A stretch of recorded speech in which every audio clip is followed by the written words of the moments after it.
Әти. Иң мөһим кеше. Ул бик көчле.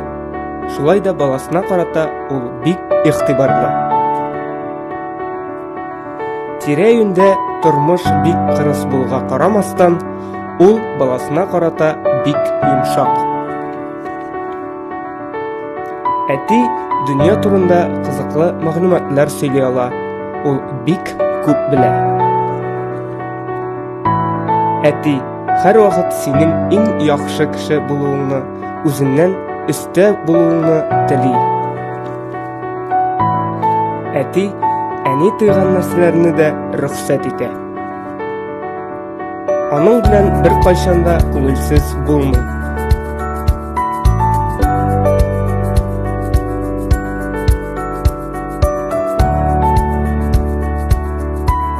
Ул һәр вакыт яхшы киңәш бирә.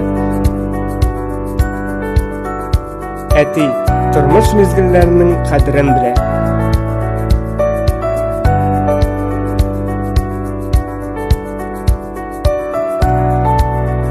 Әти үз балалары белән горурлана. Сиңа кирәк булганда әти һәр вакыт ярдәм итеп җибәрә. Ул гел кызыклы вакыйгалар сөйли. Һәм ул һәр вакыт сиңа ышана. Әти, олы мәхәббәтне сыгындыручы кыска сүз.